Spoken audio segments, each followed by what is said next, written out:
At the base of all our food is the seed, and without it, the world would go hungry. The mapping of plant species has thrown a whopping 40,000 known plant species on Earth.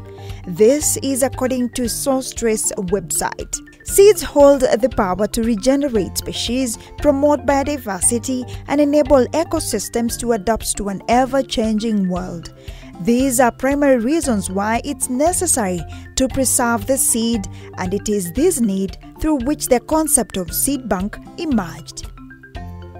Just like every other thing, seeds do degrade with time. It's difficult to predict how long a seed will remain viable, so reputed seed banks monitor germination potential during storage. One of the biggest challenges in storage and preservation of seeds lies in knowing what to store in a seed bank. And that's why I've traversed into various counties in quest to know how farmers across Kenya are preserving their seeds and learn the critical role that women play to safeguard seeds and adoption of technology along the process. And so, let's begin with Nakuru County before our journey to Western Kenya.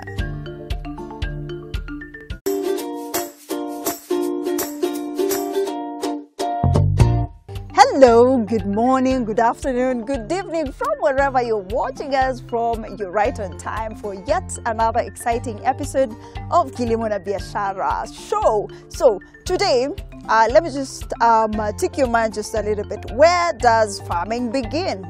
Does it begin from the soil? No, it begins from the seed. And that's what you're going to focus on today, preservation of the seed. What are the importance? How should it be preserved, especially when it's indigenous? And now that Kenya is facing food insecurity, those are some of the things that you're going to look at today. And remember, October is a special month because it marks World Food Day. So join me and let's go learn about seed preservation as well as conservation. So shall we? Let's go.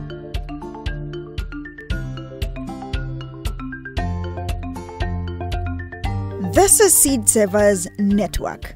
It's working with smallholder farmers to trace and preserve indigenous seeds at risk of extinction. Daniel Wanjama, Director Seed Savers Network, tells us why it was so important for them to build a seed bank. My worst fear of losing our own seeds is when it comes to our local vegetables. They are nutritious, valuable seeds, but some of them, for instance, jutumaro, you can never find them anywhere else. You'll never find them in the agro shops. You'll never find them in anywhere else in other countries. They are our food, and this is what our ancestors ate. But companies that are selling seeds are not interested in them, and research and development have also somehow ignored them. So we are very happy to conserve them, and we know a lot of seeds that are going extinct. But some of the seeds that you can never find anywhere else in the world, anywhere else in the seed stores, are our worst fears that they will go extinct unless we continue conserving them. And the motivation behind the construction of another seed bank in Kirinyaga County was largely driven by increased mortality rate in the area due to increased unhealthy diets and use of genetically modified foods. Wakisomesa watu wengi, hatutakuwa tukisikia mtoto mdogo amekufa, huyu amekufa, huyu amegonjeka akona zile tunasema kwa Kikuyu turonda twanda. Hiyo yote haita kuweko. Well, out of those incidences, with the help of Slow Food Biodiversity and Biba Kenya, a network of community-based organization whose objective is to ensure the public is aware and alert on issues concerning environment, agriculture, food safety, health and biodiversity, the farmers embarked into a rigorous project that saw farmers adopt safe and sustainable farming like organic farming. With me here, I'm holding a calabash full of colored maize. And maize is one of the staple foods that we eat in Kenya, and it is of great concern to us because this earns livelihood and also serves as the common staple food in our kitchen. All Kenyans know more about the white corn or white maize, but little do they have a lot of attachment to the colored corn. One of the main reasons is maybe attributed to attitude, and the other one, lack of know-how.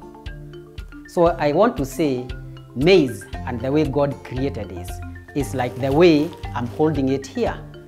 Those who have some concepts that maize should be white, this is the way God created maize. This kind of seeds are called heirloom seeds, maize as it was created by God.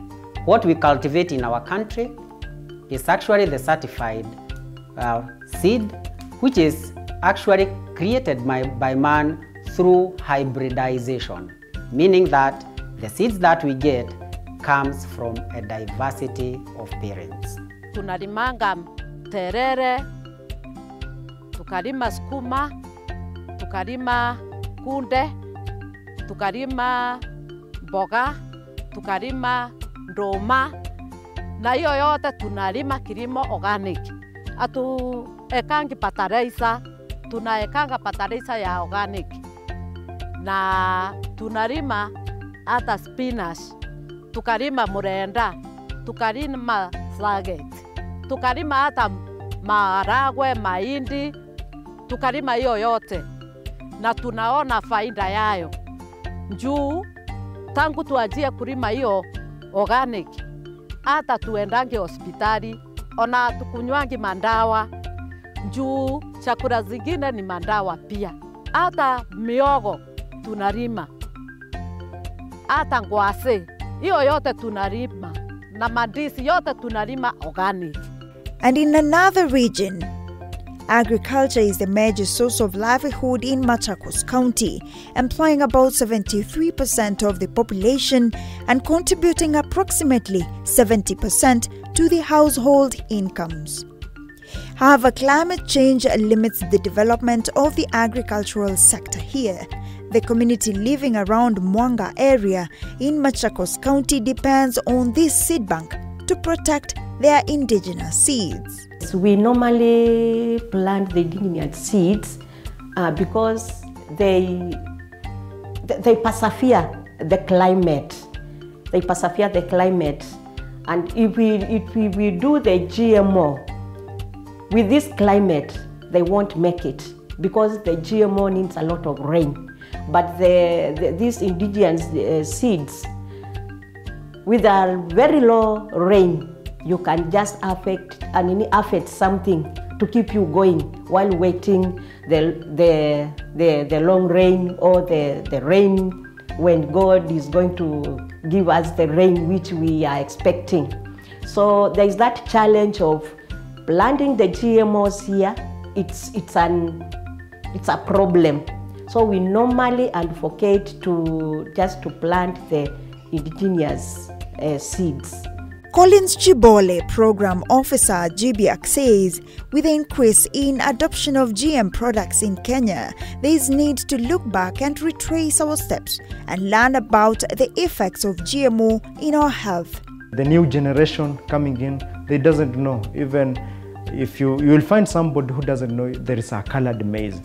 There is this indigenous vegetables like mito, the sunham. So people need to be taught that this is what we used to do. This is what we used to plant into our gardens. That's number one thing. Number two thing is that we should start seed saving in each community, so that if you have one variety of seed, you share it among your neighbors. A neighbor share with the neighbor, that neighbor share with the other neighbor. You'll find that this same one seed have spread all over, and so many of us are planting. If it's pollination and we have planted one variety of seed, we are not in danger now. We're in a right position to say that we'll get good food and quality food. The GMOs the indigenous seeds or the heirloom seeds, and the future of our food systems in our country are interrelated. We are at the crossroads because when you talk about a genetically modified seed, then you are telling us that is not a heirloom seed. It is created by man. At one time, this food may not come to adapt to its own growing ecosystem. Therefore, if we lost the parents, we may never come back to it. And from Nakuru, Kirinyaga, and Machakos County, we made our way to Western Kenya. And as the saying goes, never too young to start and never too old to learn. Women from different counties are ready to be trained on different aspects of indigenous seeds. Sasa unapopeleka kwa seed bank, hii container yako uhakikisha umeitighten, vyenye mmesema air isiingie ndani tu. Wakati unafika ndani ya seed bank, unaweka kwa shelf, na ile moisture yenye iko pale ikue ile moisture ya kawaida. Usiweke juu na usiweke chini. Mbona tusiweke chini mbegu zetu kama tumepreserve? These farmers from Vihiga County are eager to quench their thirst on how the indigenous seeds should be preserved. Ushachagua mbegu zako vizuri, unaiweka kwa, tunataka tu preserve sasa. Hii ni bricks yako. Tunataka tu preserve mbegu zetu. Unaichanganya. Wakulima, unaichanganya vizuri. Hii ni mbegu ya mitoo. Unaichanganya. Kisha maliza kuchanganya, utaanza kujaza container yako. Una uwezekano wa kuchukua mbegu zako urudi uanike kwa jua zikauke. Ukijaribu tena kutest utapata ziko 100% germination. Or better yet, how she preserves her seeds. 2 to 4 days to 5 utaenda kuangalia ni germination yako iko sawa ama iko vibaya. Ukipata mbegu zako maybe uliweka mbegu tuseme mbegu 10, ukipata zimemea mbegu 8, ujue hiyo ni 80% iko sawa. Na ukipata zimemea 5, ujue seeds zako haziko sawa. Safe to say, local farmers are key to saving world's seed diversity. They are willing to give up everything for their indigenous seeds. Na hapa tuko ilikuwa nyumba yangu yenye nilikuwa naishi ndani. So kuanzia 2019 mimi nilianza ukulima wa seed multiplication. Bahati mzuri nikaanza kupata market ya kuuza mbegu. Kutoka hapo niliweza kujenga nyumba lingine kutoka kwa seeds. Hapo ndio nikajua ya kwamba mboga na seeds ni vitu muhimu. Nikahama katika hii nyumba, nikaenda kwa ile nyumba mpya. Na nikaamua ya kwamba sitabomoa hili chumba kwa sababu mbegu ndio imefanya nikajenga nyumba. Kwa hivyo niliamua kutengeneza hili chumba kama seed bank. Kutoka hapo nimeendelea hivyo. Nimekuta ya kwamba seeds ni mbegu ambacho iko na mahana, na mbegu ni kitu iko na uhai.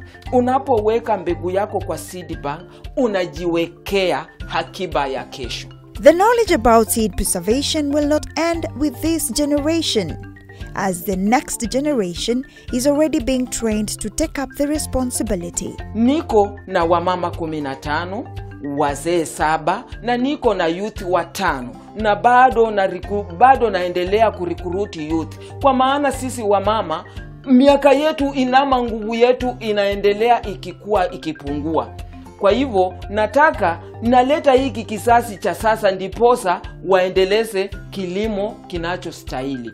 And from Vihiga, we embarked on another journey to Busia County. Kwa sababu ya wamama kuingia kwa mbegu sana, tumeona ya kwamba wanaweza linda mbegu.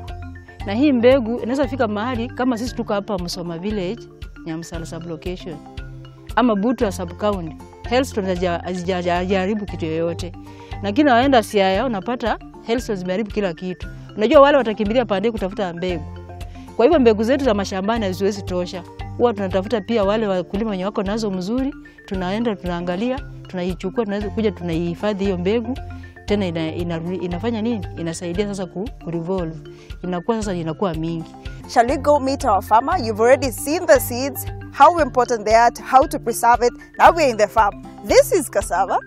And this is a blend of indigenous beans and maize. So let's meet our farmer just to tell us a little bit about this. Shall we? Let's go.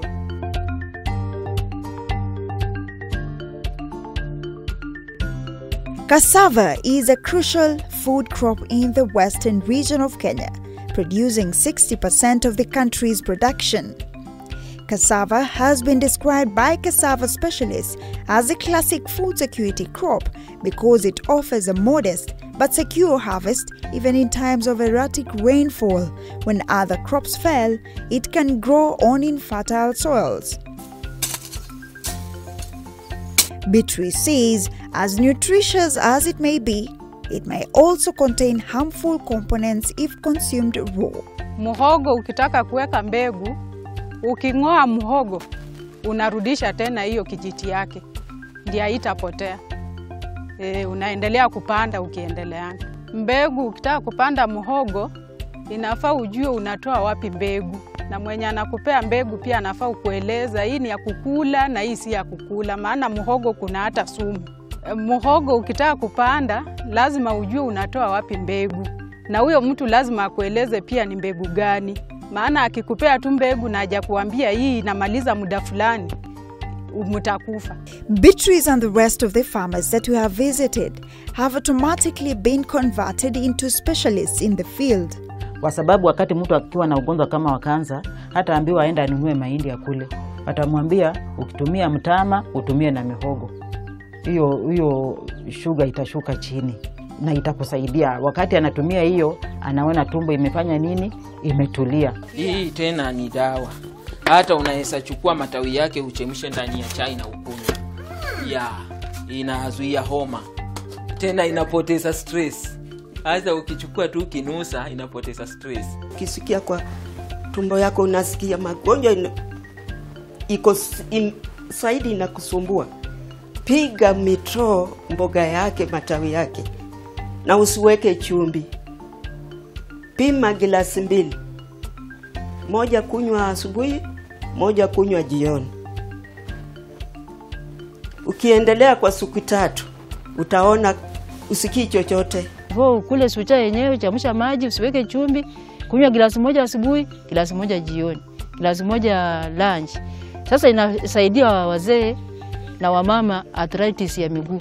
In June last year, the Kenya National Biosafety Authority approved genetically modified cassava, which is resistant to cassava brown streak disease and developed by the Kenya Agricultural and Livestock Research Organization, Kilimo, as one way of getting disease-resistant cassava into the hands of Kenyan farmers and addressing food security challenges. Kilimo has been on the forefront of training farmers on cassava varieties and value addition, targeting more than 500,000 smallholder farmers in Kisumu and Busia. But the farmers here are more worried about their health and are very cautious about what they eat, and adopting GM foods doesn't look like it's part of their plan. Tunataka washikilie hii kilimo hai, sustainable farming, yani kilimo ambacho sisi tutakapoondoka wale wajukuu na vituku vyetu viweze kupata mchanga ikiwa hai. Tukawa na watu kama nyinyi tunaojua kusema maneno ya mbegu vile inakuwa, na tukasema hatutaki GMO. Sasa tulikuwa tunadefend mbegu yetu isiingiemwe GMO, ikuwe tu ni ile ya kienyeji. Our goal is to achieve seed sovereignty, and this is a right for us to plant what we eat, a right for us to eat what we want. We want to decolonize our food. There is the way God created food for man, and there is the way man has perceived food in the modern ways. True to her roots and tradition, this farmer is determined to produce her own local cassava flour in her traditional hut. Hii nyumba ndio ile structure yenye nyumba yenye ilikuwa ya utamaduni ya kitambo huko. Sasa kwa hiyo nyumba tukaanza kuweka zile vitu zenye huwa tunahifadhi nazo mbegu zetu. Sasa kama mmoja wapo ya kuhifadhi mbegu ilikuwa tunatoa ile mahindi ya hiyo sipindi, hizo visokoro tunachoma, tunakuwa na jivu ambapo mtaiona hapa hiyo jivu. Sasa hiyo jivu wakati tunahifadhi mbegu ndio ile ilikuwa kitu kama dawa ya kuhifadhi mbegu. Tukatengeneza mitungi ambapo mnaziona hizi mitungi. Na hizi mitungi wakati unahifadhi mbegu, hiyo mbegu ukishapanda, ukiwa bado kwa shamba, unaenda kukagua ile yenye utachagua kama mbegu. Ile mzuri unaifunga, wakati unaitoa unaikuja kuipiga. Na sasa tukakuwa na sehemu za kuhifadhi mbegu karibu kama 3. Ya kwanza tunaziweka kwa mitungi. Ya pili tunaziweka juu ya kuni kama hapo hivyo juu. Tunazihangi hapo juu, lakini kwa sababu hapa nilikuwa na shida, tulikuwa na hizo rats zilikuwa zinakula, sasa sikuziweka. Niligonga hiyo mbegu nikaiweka ndani ya mitungi. Sasa kwa mfano kama mahindi ya spindi nimeiweka hapa. Hapa ingine nimeweka hiyo kamba 8. Hapa ndani ni ile mahindi ya spindi. Kwa hizi mitungi zote nimeweka hiyo. It is evident that these indigenous seeds have elevated these farmers and created a source of income. KICC Nairobi tuko kwa competition ya mbegu. Wamama wamejaa. Tulikuwa tunauza bembara nati moja 5 bob, ambapo hata hapa ulimwenguni hajafanyika. Wakashangaa, na hii marago ya chini moja tu 5 bob. Wakasema mpaka sisi tutainunua. Wakaanza kununua. Tunapeleka soko na yetu inaenda haraka juu haina dawa. Kwa hivyo tukienda sokoni hatukai masaa 2, ni 30 minutes tukarudi nyumbani tukafanya kazi yetu. Nikiuza hii cabbages, bei ile kidogo nauza ni kama 50 shillings. Na saa nyingine naenda napika shilingi 70, 80 inapika hapo. Wakati cabbage siko na pesa. It is also evident how women are incredible catalysts for social and economic change in agriculture and the best custodians of indigenous seeds. Sisi wote tulikuwa mama 75. Sasa wenye active ni 60. Na tulikuwa tunafuata hata hao walitoroka. Tunawafuata juu wakuje waone kenye tunafanya na waonje wajue ni nini tunaendelea kufanya. Mama huyu mmoja huyu anaweza kuona ya kwamba njaa isifanye nikapoteza mbegu yangu. Wacha niweka at least kadogo akifunga kwa vitu ndogo akiweka. Upanzi ukifika mama ako na mbegu. Ndio naona wamama wako sujaa sana kwa mbegu. Wanaume atakwambia after all nitaenda kwa duka na ninunue hybrid. After all nitaenda ninunue sukuma kwa soko. Sina hasara kwa sababu yeye anaenda mfukoni. Na unajua mama mfuko yake ilitoboka kwa sababu kila kitu ilishia jikoni. Na kulingana na hizi mbegu zingine, hizi mbegu huwa tunaziweka na zinakuanga na muda wa kuziweka kuhifadhi. Unakaa nazo kama miezi ngapi? Miezi 3. Right now in Kenya, severe food drought threatens to leave 4 million people food insecure. Biba Kenya, GBIAC, Slow Food Foundation, together with other organizations, are looking for ways to protect indigenous seeds at all costs. And as the world marks World Food Day, which is every 16th of October, these seeds remains a beacon of hope, and Kenya will one day be food secure.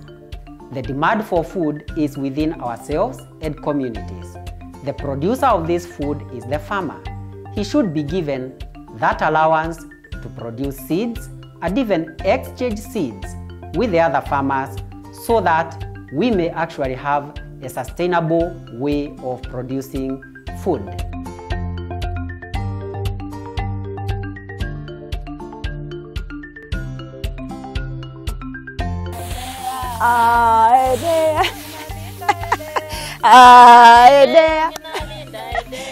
And what a way to end the show today. Wow, I'm just so impressed, and I've learned so much about the importance of safeguarding indigenous seeds and its preservation. And have you noticed the role of women in preservation of these indigenous seeds? Wow, it's just impressive, and I hope you've learned so much about this show today, because this is the solution to food insecurity in the country as well as in Africa. So thank you so much for being part of the show today. See you again next Sunday, same time. Kina mama edea. Kina mama edea. Edea.